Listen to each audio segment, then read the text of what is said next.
Welcome to Dungeons & Dragons 5th edition Basics. Now this will be the first video in the series, and this one is basically an overview of what 5th edition is and how you play the game.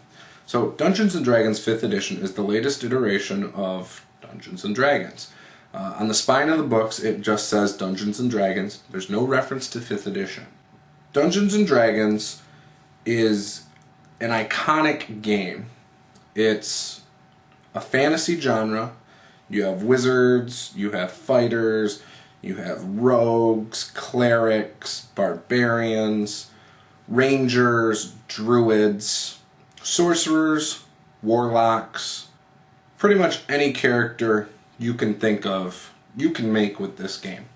For races, you have humans, you have elves, you have dwarves, half-orcs, half-elves, dragonborn, halflings, gnomes, and various sub-races. If I'm forgetting any, I'm sorry. Dungeons & Dragons is a tabletop role-playing game. What that means is you tend to use paper, pencils, and dice. Okay? Now some people might use a dice roller app on their phone, and other people might use digital forms of their character sheets, and so they won't even need a pencil or paper. Again, it just depends on what your dungeon master will allow at your table. So Dungeons & Dragons uses a very basic system. It has a D20 resolution mechanic to hit, to save, to accomplish something. The basic premise is that you want to roll as high as possible in every situation. The game can be played with a grid, or it can be played Theater of the Mind. Theater of the Mind is the lack of miniatures and grids. It's usually done as the DM paints the scene and you act it out that way. Grid is used with miniatures. Sometimes you'll have dry erase mats. Sometimes you'll have paper pawns instead of miniatures.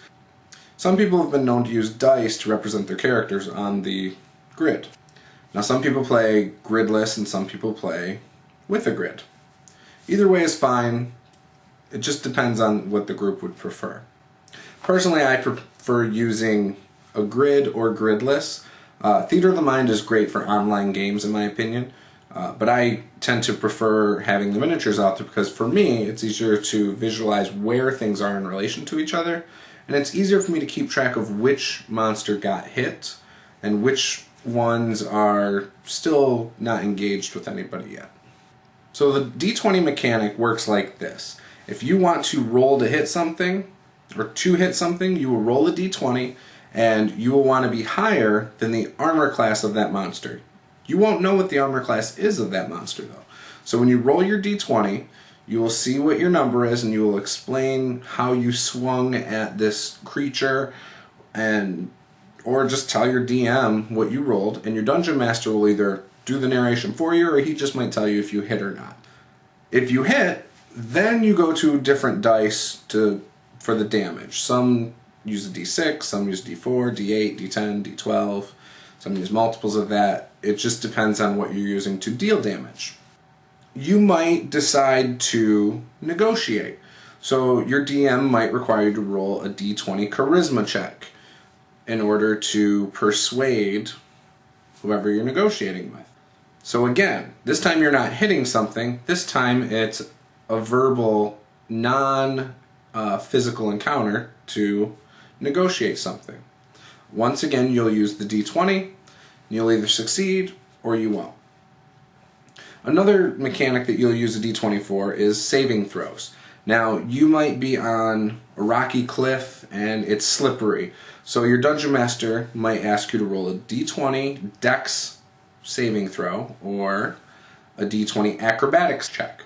And if you roll high enough, then you'll be able to maintain your balance, and if you don't, you might slip and fall, which then could result in damage. Other things you might roll saving throws for are to not fall under the effects of a spell, to a test of strength with somebody, various things.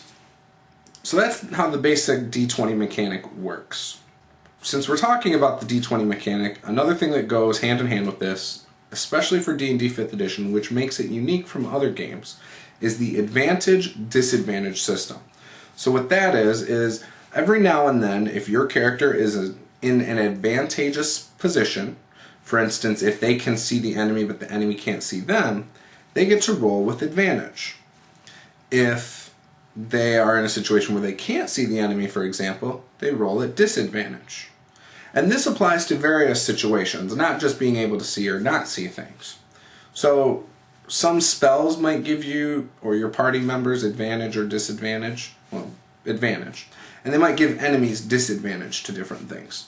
So again, as I said before, this is something that sets 5th edition apart from its predecessors and is a fantastic mechanic. It keeps things going really smooth and allows for faster combat.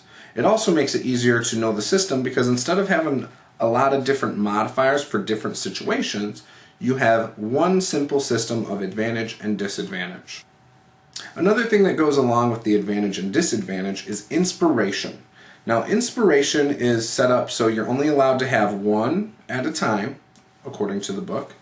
And the way you get inspiration, because you start a session with 0 inspiration, the way you get your 1 inspiration is it's awarded to you by your DM. And he might award it for various reasons. He can award it for playing in character, using all your background information.